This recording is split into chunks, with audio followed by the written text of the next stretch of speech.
You read the title, you know why you're here. It's not a popular theory, I know, but hear me out. The lack of information has led to a variety of solutions that I've seen presented about M1. I've created 4 different versions of this script due to the amount of times my opinion has changed on the subject. So I decided today's video won't just be me arguing for one perspective. Instead, I want to take you through my journey of attempting to find the best answer to M1's role. My name is Minibyte Games, and I'll be your guide through the dark halls of research and development.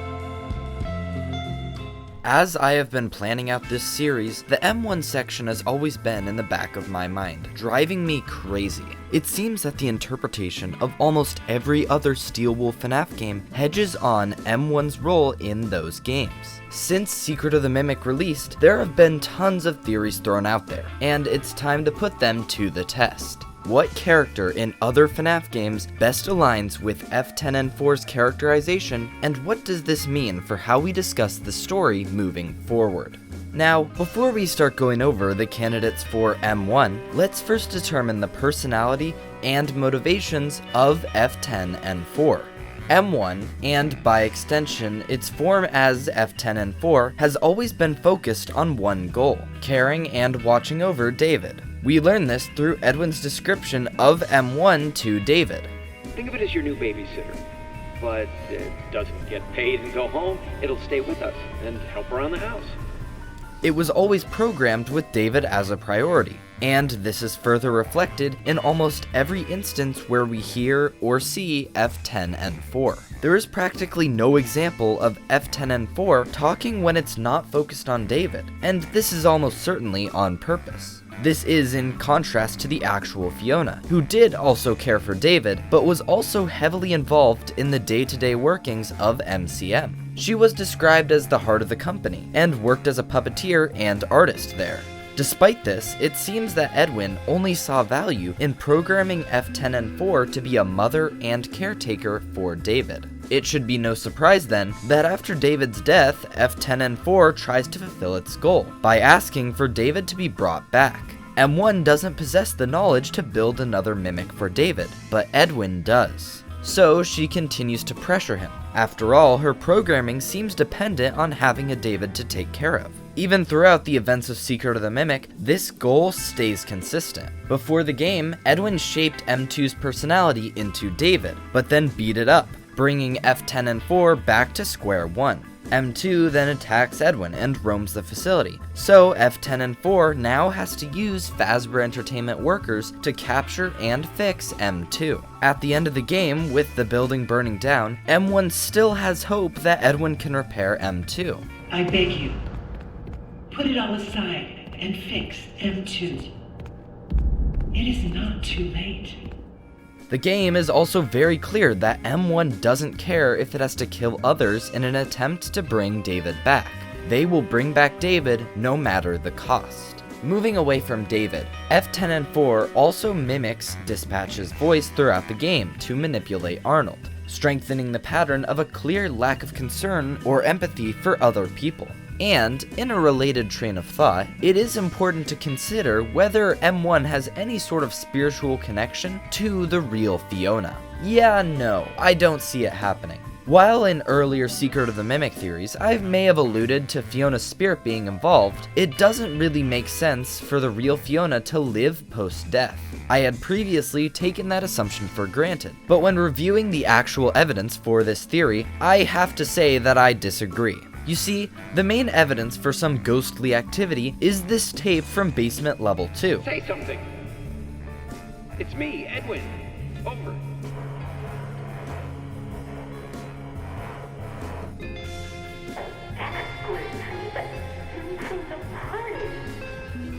A frequency of 4625 with Fiona's voice? It sure does sound like a ghost, until you consider the Mimic's ability to interfere with radio frequencies, and that it can mimic voices nearly perfectly.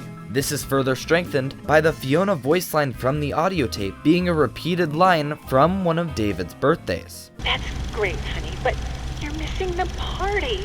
If you want a detailed explanation for how this timeline would work, I recommend FNAF's new video on this very subject. It honestly sold me on this interpretation. To add on top of the dismantling of this evidence, F10-N4 doesn't act anything like the real Fiona, who actually cared about other people and had more interests outside of David. And something tells me the real Fiona would mourn David's death rather than immediately turn to Edwin to rebuild him. Her death wasn't even at Murray's costume manor, but instead at Fall Fest, which makes the presence of her spirit in M1 that much less believable. So going forward, Fiona's spirit is off the table for me. Now that we have some good guidelines for how M1 acts, let's reveal our potential suspects for who M1 could be. Glitchtrap, M.X.E.S, Glamrock Freddy, and Dispatch. There are certainly other possible matches, but I've yet to find any other truly convincing answers, and as a result, they won't be included in today's video. So let's run through these candidates one by one, and size up how well M1 meshes with their character. Starting with... Listen to my voice, and you will find the key. Glitchtrap as M1 is an idea I've seen floating around since Secret of the Mimic first dropped. The day after the game released, I even discussed the connections in a lore livestream. But how well does this theory actually hold up to scrutiny? Let's check it out. For this discussion, I'm going to be assuming that some form of the Mimic, whether M1 or M2, is a part of Glitchtrap. This has been pretty well hinted at even as far back as Help Wanted, but I won't be directly discussing why in today's video. That'll likely be included in a future part, so for now the main question is whether M1 or M2 is in Glitchtrap. Glitchtrap's actions include mimicking Tape Girl's voice, recreating a semi-accurate version of the M.C.I, taking over Vanessa's mind, subsequently infecting Gregory's mind, causing issues for the FNAF AR team, spreading to the Pizzaplex, making counselors and other residents go missing, causing the animatronics there to act excessively, hiring Vanessa as a head security guard, replacing the human staff with staff bots, possibly using Burntrap as a vessel, and of course, that's a lot of stuff, but luckily most of it won't really matter for today. The question I ask myself now is, do any of these actions relate more to M1 or M2?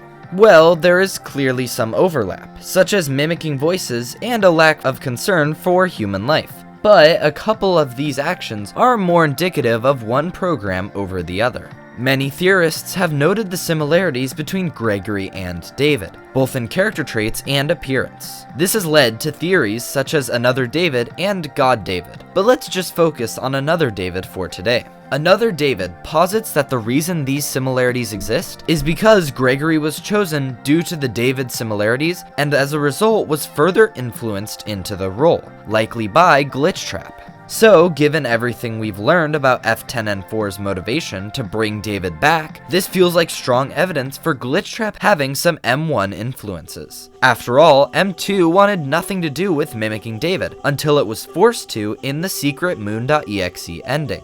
On top of this, the family dining table in the staffbot silo shows the mother at the head of the table, almost as if she's in control. This would certainly be the case if F10-N4 were Glitchtrap in the Pizzaplex games. Finally, taking over Vanessa in an attempt to bring back an Afton kid would also fit well under M1 Glitchtrap.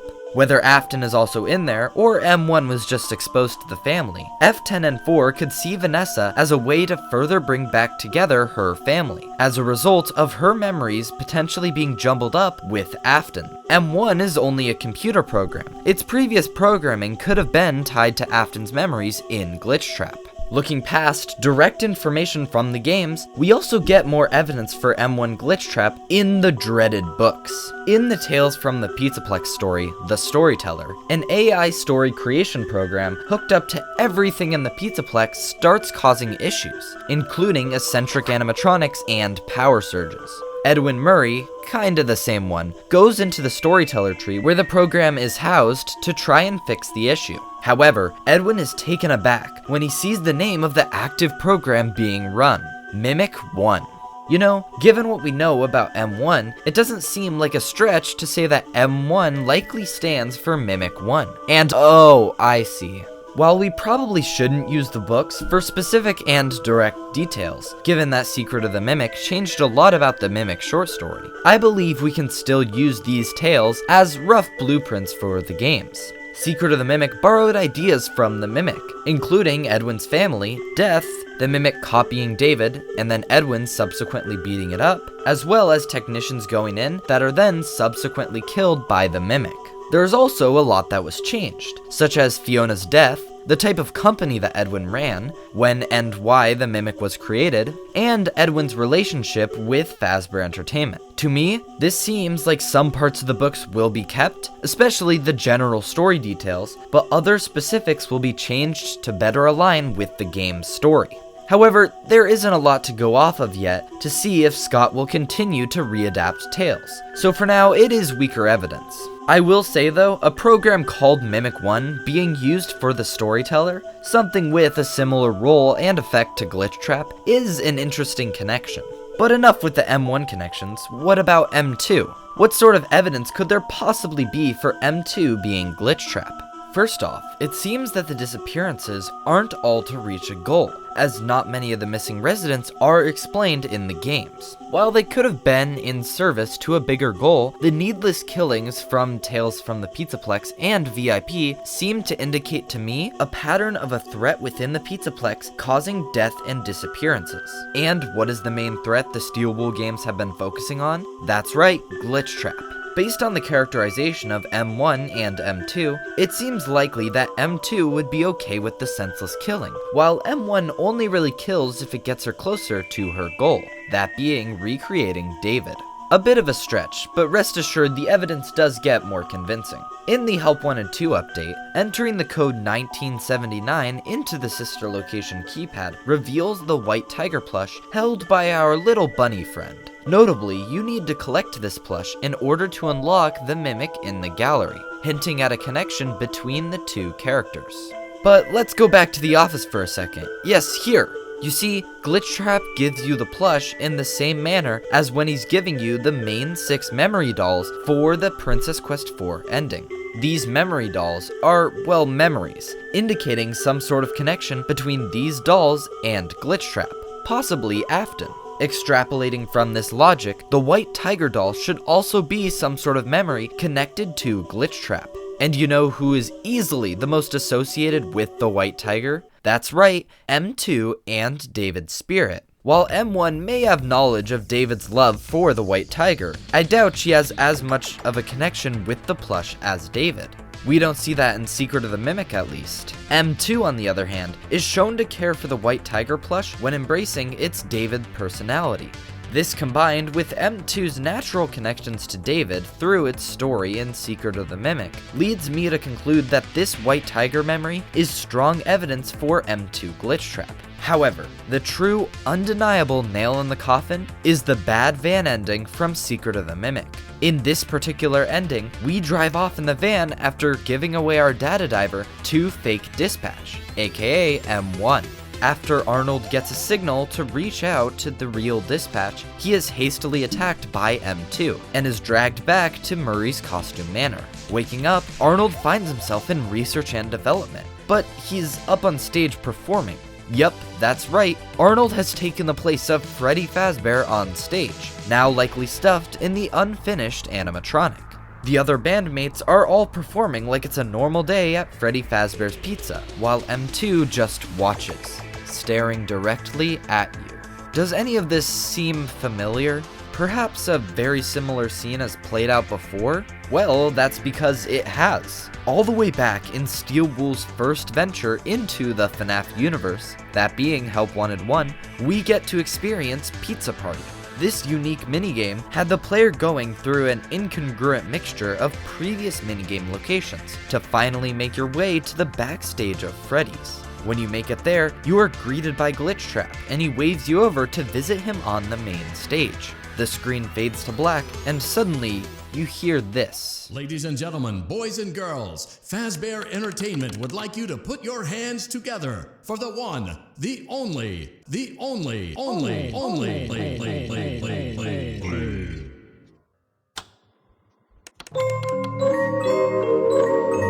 It's the exact same situation as the R&D segment of the bad van ending. You are on stage stuffed in the Freddy suit, forced to sit through a Showtime performance while the Mimic waits out in the crowd. While Glitchtrap may have some more moves than M2, the rest of the details line up a little too well for me, and the dancing could be attributed to Afton's showman influence. This ending really solidifies my belief that M2 is the Mimic influence within Glitchtrap. You could even attribute some of the M1 evidence to the fact that M2 possibly contains some of that original M1 program, as I hinted at in the last Moon.exe video. After all, M2 did start out as a copy of M1. In my opinion, the biggest hurdle and question to answer for any M1 Glitchtrap believer is, if M1 is Glitchtrap, then what is the bad van ending supposed to be telling the audience? I can't think of any other conclusion, but I am open to alternative solutions. All that work and time, and M1 isn't even Glitchtrap? Well, at this point, all there is to do is move on to the next suspect on our list, M.X.E.S.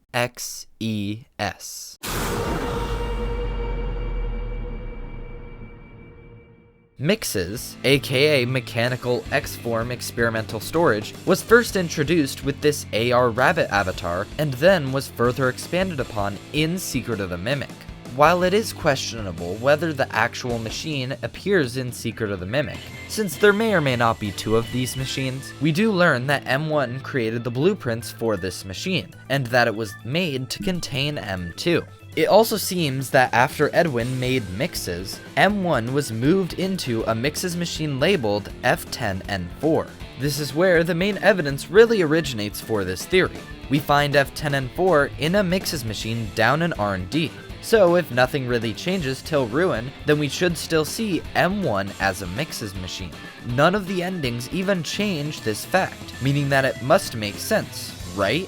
Unfortunately, this theory begins to crumble when you look at the very different character motivations and mannerisms. The most obvious difference is M.X.E.'s single goal of keeping the Mimic sealed, while M1's goal is restoring that Mimic into the form of David. Despite the fact that F10-N4 created the blueprints for M.X.E.S, or Cradle, M1 never mentions Cradle outside of this old message. To me, Cradle reads as a way for her to more easily control M2 so it can be shaped into David. M1's main goal throughout all of Secret of the Mimic is unlike what we see of M.X.E.S in Ruin. On top of this, M.X.E.S never speaks in Ruin, whereas F10-N4 talks to Arnold throughout most of the game. M.X.E.S in general also acts much more like a dedicated computer program, rather than an AI programmed to mimic a human. M.X.E.S will stop at nothing to block off Cassie, and never adapts or wavers from its goal. F10-N4, on the other hand, changes its plans on the fly, and has more autonomy in its decisions, as can be seen in the moments before and after Arnold makes their way to the F10-N4 machine. Due to M1's now exposed status, F10-N4 switches plans, from taunting Arnold to an emotional appeal for help. This theory gets even more bleak when you consider that we are introduced to a computer program that aligns perfectly with the M.X.E.S from Ruin, that being Cradle.exe. You see, while M.X.E.S is the literal machine housing, Cradle is the program assigned with the single goal of setting up boundaries and containing M2. Plus, Gregory in Ruin says M.X.E.S was designed to keep the Mimic hidden.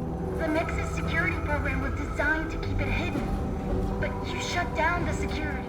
Just like the Cradle from Secret of the Mimic. After that description, I hope you can see why the Cradle program from Secret of the Mimic is basically the same program that we see in Ruin. So, given the pretty strong evidence against M1 M.X.E.S, I'm also gonna have to pass on this theory for now. We gotta get a good matchup to M1 at some point, right guys?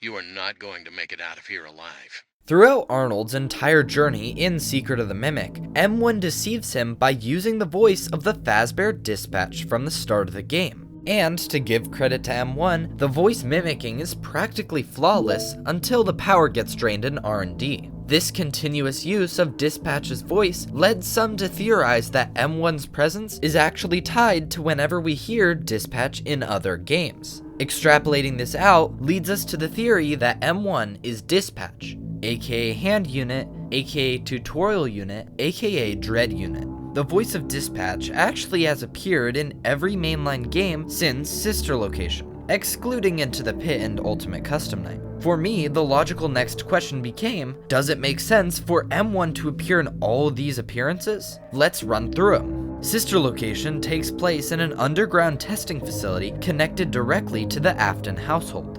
In Secret of the Mimic, we have M.E.S.'s house, which is heavily insinuated to be taken over by Afton, connected to the big underground facility of R&D. And in that underground section, we find the F10-N4 M.X.E.S machine. Based on this information, I think it is fair to reason that Afton could have reused the M1 code for hand unit when designing the underground rental area. While it isn't confirmed that Afton reused the underground area for Circus Baby's entertainment and rental, I think it is a pretty safe assumption to make for now. Under this M1 theory, the use of Dispatch's voice makes sense in Sister Location. Freddy Fazbear's Pizzeria Simulator is probably the most sketchy one to defend in my opinion, but it is certainly plausible. The whole point of the pizza place establishment was for Henry to get everything in one place so that he could burn it down and end everything. This easily could have included M1, aka hand unit, since that would have also been a loose thread otherwise.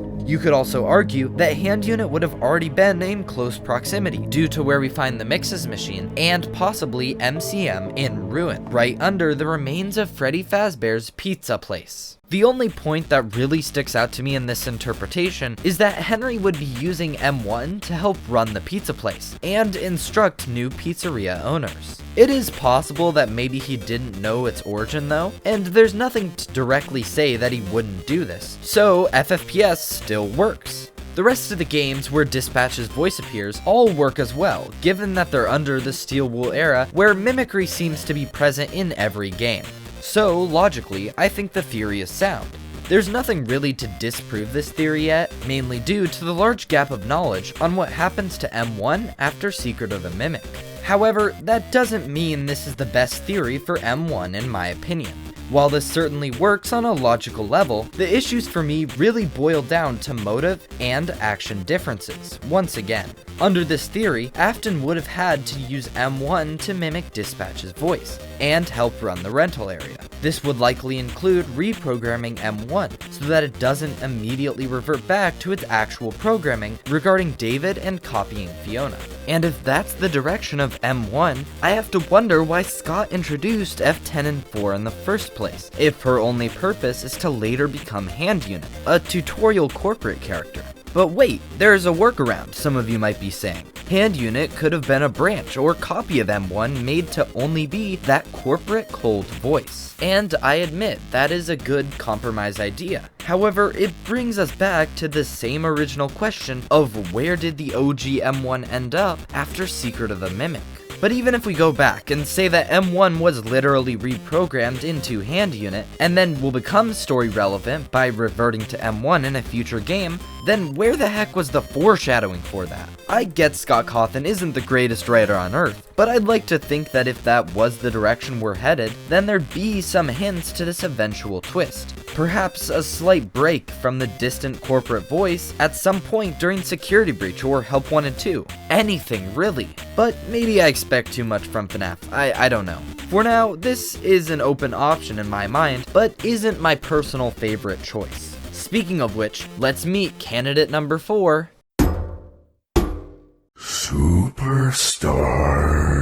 You see, on the same day after Secret of the Mimic dropped, I found an image online of M1 and David sitting on a hill overlooking MCM. Sure enough, this image was from Secret of the Mimic, specifically in a glitched permission room from the Murray household. And as if to draw more attention to this image and spot, that same hill and unique tree shape can be found off in the distance at the start of the game, overlooking the manor. Now, the reason this random image piqued my interest in the first place was because we've seen this hill before, or at least one that looks an awful lot like it. Allow me to introduce to you the final shot of the burn trap ending from Security Breach. Look familiar? What about this hill from the Brazil ending in Ruin? Or this hill from the Princess Quest ending from Security Breach? They're all the same hill. or at least heavily connected in some way. This connection of the hill imagery is great evidence for MCM being under the Pizzaplex, but that's not the main subject of today's video. Instead, I want to focus on the hill picture from Secret of the Mimic and the one from the Burntrap ending. Why? Well, you see, the two examples are the only one with two people in the frame. More specifically, they each have a robot and a young child sitting together on the hill. I briefly mentioned earlier that David and Gregory share a lot of connections, and that Gregory somewhat fits into the role of David in the Pizzaplex era. It also seems like David's memories may be imprinting onto him through Glitchtrap, as the answers he gives the therapist don't always line up with reality. This led me to the question, if Gregory is supposed to represent David in this cycle of time, who is Glamrock Freddy taking the role of? And with a quick glance at the two images, it's pretty clear that the answer is M1. The more nuanced debate from this, in my opinion, is how literally is Glamrock Freddy taking the role of M1. You could certainly make the case that this is supposed to be a narrative, out-of-universe connection, to make us compare these two robot-child relationships. Maybe Freddy and Gregory's pairing is the good version of what David originally had with M1. However, what if we took it further? What if we humored the idea that Glamrock Freddy is literally M1 in some way? What evidence could there possibly be for this theory outside of the hill? Well, for a start, they both seem very protective and attentive to their respective children, as M1's programming surrounds David, and Glamrock Freddy tries to save and protect Gregory throughout Security Breach. While one is certainly a bit more intense about it than the other, their general motives are close enough for suspicion. Something that has always been a thorn in my side for solving Security Breach's story is the Burntrap ending. More specifically, Glamrock Freddy's speech when going down to the sinkhole. Have a listen. I know what this is. I have been here before. She brought me here. I found myself for the first time when I cleared the path. I did not want to, but I had no choice. Now I have a choice. I have changed. My friends are here. They are so angry, confused. But I can protect you. I am not me. I could never truly fit his words into my interpretation without adding some seemingly useless or awkward element to the story, most often a spirit or character returning from FNAF 6. However, when looking at the notes from Secret of the Mimic that were likely written by M1 or a copy of it, I was forced to take a look back at this speech mainly due to one sentence. I am not me. The last line from Glamrock Freddy's speech, I am not me, reminds me of this question from this memory paper. Was I me? Regardless of if these were written by M1 or M2, I still believe that M1 code wrote this. After all, M2 originated as a copy of M1. The similarity in speech and identity crisis, while relatively small, is still a connection I think is worth bringing up. Just like this paper, where M1 is forced to mimic David over time into M2, M1 is now forced into the body and personality of Glamrock Freddy. I am not me. The idea of M1 being forcibly moved into Glamrock Freddy's body can even align with the rest of Glamrock Freddy's speech. We know Glamrock Freddy was used, likely by Vanny and Glitchtrap, to clear the path down into the sinkhole where we find Burntrap.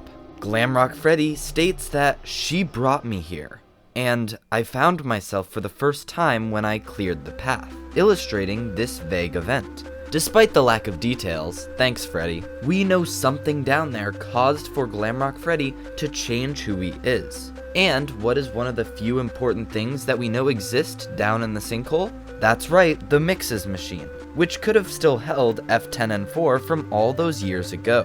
While many have tried to argue that Glamrock Freddy is referring to a spirit from the FNAF 6 fire, mainly Michael, I think the M1 angle aligns better with the direction the games have been going. It seems that FFPS was only a thin layer, hiding the true secrets below Murray's costume manor. So, as I went down this rabbit hole, the next logical question was, why? Why would Vanny go through the effort of moving M1 into Glamrock Freddy? Given the amount of wiggle room Glamrock Freddy's retelling gives us, I think I have found a good possible explanation for this question. Based on where we find the M.X.E.S machine in Ruin, M1 could have been in the way of Vanny achieving her goal down in the sinkhole. Following my interpretation of Glitchtrap, her goal would be to get the physical M2 body to use as Glitchtrap's physical body, Glitchtrap.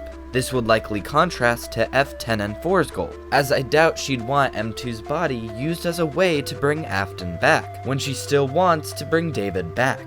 So, her control of R&D and the Cradle program could block Vanny from reaching M2, leading to Vanny moving M1 into Glamrock Freddy, the nearest body, and disabling the Cradle. While in Glamrock Freddy, Glitchtrap and GGY can override M1 until the safety mode kicks in. The glitch is flushed out, and M1's coding starts to creep back out again. But realistically, this could work without that Glitchtrap explanation. You just need a reason for M1 to want to hinder Vanny's plan. The M1 Freddy theory also further explains the mysteries of Glamrock Freddy in the Ruin DLC. While some may still argue that this isn't our Freddy, I heavily disagree and think there's a lot hinting at this in-game. Going off of that assumption, it makes sense why Glamrock Freddy doesn't appear in the AR world. He's not connected to the M2 glitch like the others, and is still running in safe mode. But what does this F10-N4 theory add to our understanding of Ruined Freddy? Do you remember the introduction of Ruined Freddy? Right before the chase. Yes, right there. In this cinematic, Steel Wool put heavy emphasis on the word prototype clearly printed on Glamrock Freddy's foot. Steel Wool definitely wanted us to notice it. They even hid it from his foot in the trailer. The enigma of the prototype Freddy is something that is still pondered to this day, and this M1 theory may inadvertently give us a good answer for this. There are two other times in recent FNAF games that the word prototype has been important. Once for this golden Bonnie plush in Ruin, and once again with these R&D Springlock suits in MCM. The Springlock suits are notably of Fredbear and Spring Bonnie, and were originally designed by Fiona for the Freddy's project. Aren't they insane? The look of these new animatronics is Fiona's design, and they're great. Oh, first they approve the art, then they approve the proofs. Now they change their minds when we're so close to final. Why would they change them now? Are they pulling my leg? The new concepts are frankly creepy. No, it doesn't matter. I'm not changing a single bit of her work, and they can't make me.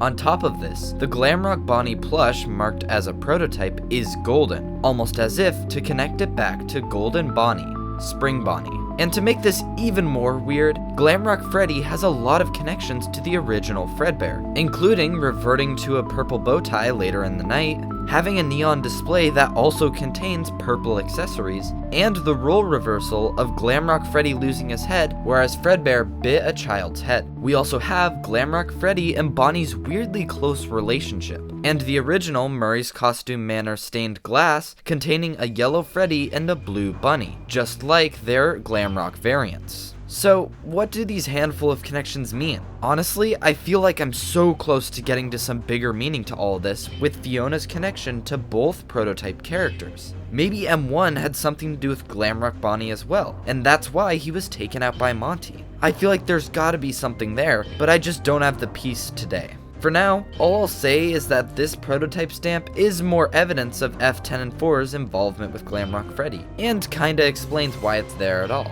Fiona made the prototype Fredbear back in the 70s, and now F10-N4, the copy of her, is within a prototype version of a new Fredbear model. I implore anyone to come up with their own ideas regarding Glamrock Freddy and these connections, and I'd love to return back with some bigger answer if I ever find one. Back to the main topic, the only big issue that I could find with this theory is Gregory's actions post-security breach. There are hints in Ruin that he went down there to deal with the Mimic endoskeleton, But you think if Glamrock Freddy was M1, then he would be trying to get Gregory to fix M2 into David, instead of sealing it away in the sinkhole. However, given the lack of information that we know about what happens to Gregory, Glamrock Freddy, and Vanessa post-security breach, this is certainly still up for debate. Maybe Glamrock Freddy is content with Gregory being a stand-in for David. If more context comes out, then this theory should be reevaluated to see if Glamrock Freddy still aligns with M1's personality. So yeah, I currently believe that Glamrock Freddy is housing F10-N4. But will that last? Secret of the M.E.C.S is one of the most disconnected games in terms of general overall story progression. There's a long and important gap of time for pretty much every character in Secret of the M.E.C.S that is just missing from what's been released thus far. Is Edwin still alive? What happened to M2? Was the M.E.C.S code involved in Sister Location, or one of the other original FNAF games? Where did F10-N4 end up? We can make good assumptions and guesses for some of these, but others are practically shots in the dark. I honestly think all of the possibilities I investigated today have a strong chance at being implemented into the games. A simple change in where M1 is located, or a better explanation of how Fazbear got the M.E.C.S circuit board could completely shift how the evidence I laid out is presented. The main point of this video isn't necessarily to convince you that M1 is Glamrock Freddy, even if that is what the title says, but rather to encourage alternative theories. Any answer to such a blank canvas of a history is up for discussion and consideration. After all, everyone knows the Secret of the M.E.C.S DLC is gonna prove us all wrong and say that M1 is actually Springtrap. If you enjoyed the theory, consider leaving a like and subscribing. It means a lot and helps support my small channel here. I have 2 more videos scheduled for this Secret of the M.E.C.S series, and they'll likely be a lot less single-focused than this one. I also stream occasionally, so you can stop by if you want to discuss FNAF lore, or just to hang out and have a good time. And with all that said, this is gonna be Mini Byte Games heading out. See you guys next time!